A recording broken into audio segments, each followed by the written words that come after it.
La coopération paroissiale pour le Christ-Roi, connue plus fréquemment sous le nom de Chabeuil, compte 4000 retraitants en Valais, 1000 dans le canton de Fribourg et 350 dans le Jura. Le mouvement exerce son activité en Suisse depuis bientôt 17 ans. Ses membres pratiquent les exercices spirituels de Saint Ignace. La retraite dure de 5 à 8 jours.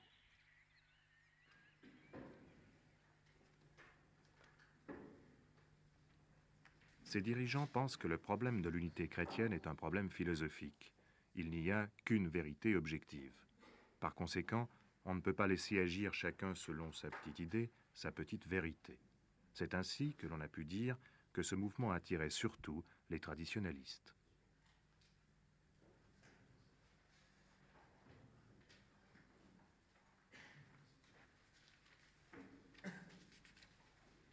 « 363. Prévu pour faire une bonne élection. Dieu, bonté infinie, nous a créés dans une pensée d'amour pour que nous jouissions de lui éternellement. Voilà pourquoi Dieu nous a mis sur la terre. Cela, ne l'oublions pas. Tout ça, c'est une histoire d'amour. Dieu n'avait pas besoin de nous. Les dirigeants du mouvement déclarent refuser toute prise de position politique. Mais ils pensent néanmoins que le chrétien doit étendre sa position spirituelle sur le plan social et qu'il doit soutenir une doctrine politique qui défende le mieux l'épanouissement spirituel de l'individu. Nous avons demandé à quelques retraitants de nous dire quel sens ils donnent à leur retraite. Tout d'abord, pour pouvoir exposer mon problème, il faut que je répète pourquoi nous sommes sur la terre. C'est le premier principe. Pour louer Dieu, l'adorer et le servir. J'ai un but, c'est-à-dire la vie qui viendra après la mort. Et pour pouvoir faire ma vie, ma première vie sur Terre, il faut faire le point. J'ai trouvé la joie intérieure, la paix, qui est un si grand bonheur qu'on a le besoin de le transmettre à ses prochains, et que je pense et que je désire faire, au moins à ceux qui sont susceptibles de recevoir ce message et les encourager, peut-être, aussi de faire une retraite pareille. Comme catholique, vous êtes déjà engagé dans certaines activités. Ah oui.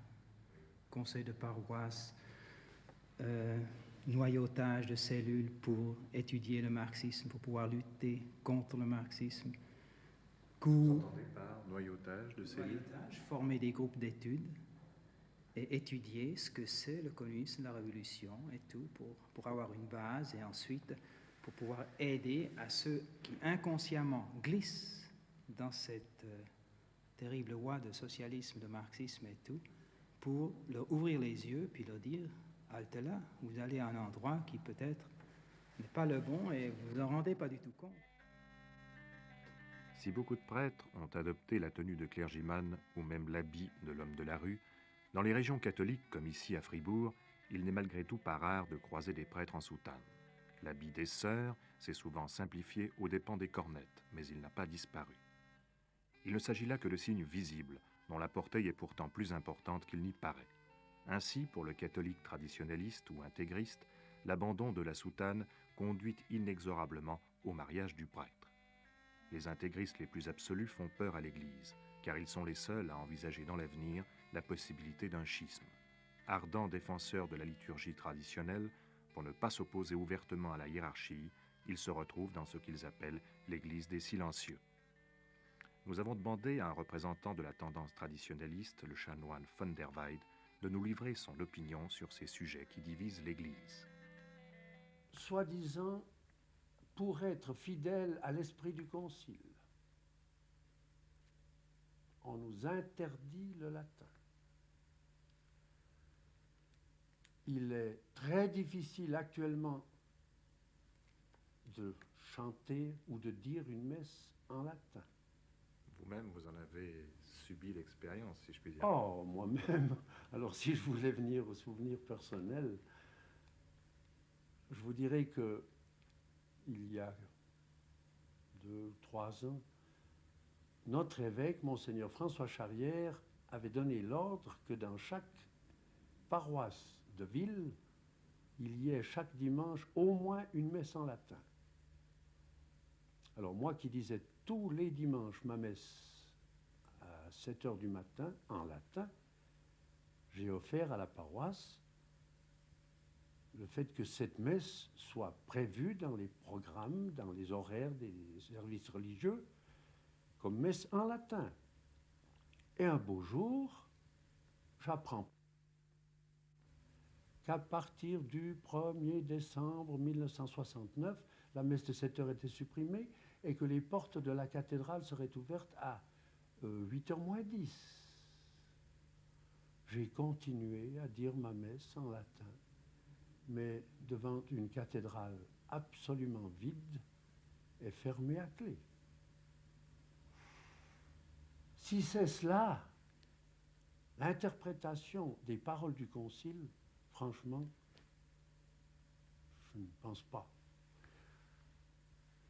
Cher monsieur, les perles que nous avons dans notre latin liturgique, toutes nos vieilles hymnes, toutes nos vieilles antiennes, tous nos psaumes, tout ce qui a fait cette richesse incalculable de notre liturgie, tout cela va passer dans les archives comme objet de musée pour les historiens, pour ceux qui étudient le passé, et tout cela, ce sera fini. Et cela a été remplacé par quoi? Franchement.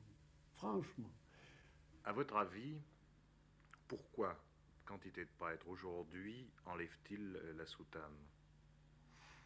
Ça, c'est alors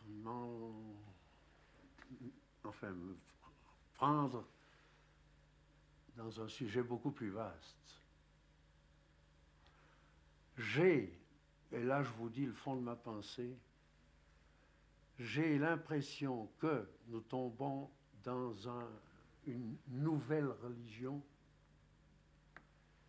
qui n'est plus la religion qu'a voulu le Christ. C'est grave.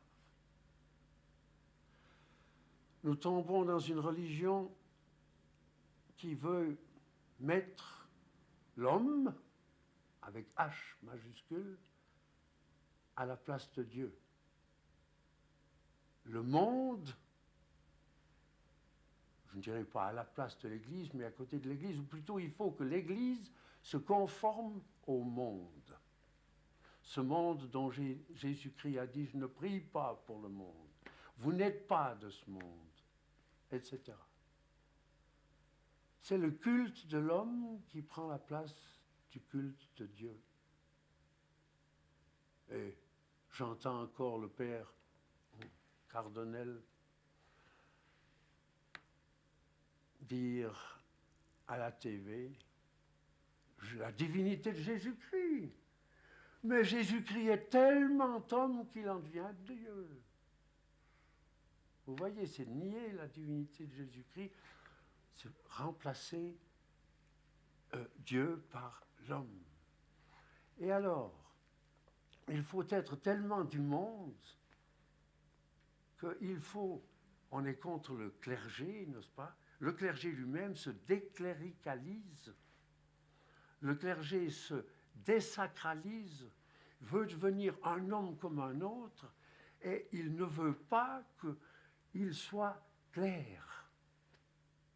Donc, il enlève son uniforme de la cléricature pour devenir un homme comme un autre, et on ne doit pas voir qu'il y a quelqu'un d'autre que l'homme. Et ce pluralisme des idées qui existe aujourd'hui au sein même de l'Église catholique, est-ce que ce n'est pas un phénomène, disons, absolument nouveau, récent, et qui va nous conduire vers quelle sorte d'église? Vers une église pluraliste? C'est, Paul VI l'a dit, le ver rongeur qui travaille à l'intérieur du fruit. Cette pluralité a existé dans toutes les hérésies depuis les premiers siècles de l'Église. Mais les hérétiques étaient en dehors de l'Église et ils attaquaient l'Église du dehors. Le modernisme, toutes les idées reprises aujourd'hui dans ce pluralisme auquel vous faites allusion. Toutes ces idées ont été reprises du modernisme, mais ce néo-modernisme existe maintenant dans l'Église, hélas, dans un certain clergé. Et Paul VI l'a déploré en disant que c'est le ver rongeur qui attaque le fruit par le dedans, ce qui est infiniment plus dangereux que les hérésies qui venaient du dehors. Pardon, monsieur. Je pourrais vous demander, qu'est-ce que vous pensez des réformes de la liturgie? Moi, je trouve que c'est pas bien. Vous trouvez que c'est pas bien? Non. Pourquoi? Parce qu'il ne faut pas trop changer dans la religion. Je trouve qu'il y a déjà beaucoup de choses qui changent. Vous trouvez que ça a été trop vite, ou bien? J'ai pas un motif qui me dise absolument pourquoi on doit communier comme ça, on n'a pas eu de motif. À quoi c'est venu de communier dans la main? Mais pourtant, en général, les plus jeunes, enfin, Moi, je sais ceux de bien. votre âge... Moi, je veux dire que M. le Doyen, c'était un type très catholique. Il nous disait toujours, ne touchez jamais une hostie consacrée. Alors maintenant, ils arrivent à toucher avec la main. Ça vous paraît Alors, un oui, peu ça rend un sacrilège. petit peu... Non, pas sacrilège, un petit peu drôle. Tout d'un coup, ils changent. Ils arrivent à quoi? Ça quand même été donné à ne pas toucher. Alors maintenant, qu'est-ce qu'ils arrivent tout d'un coup à toucher, je sais pas.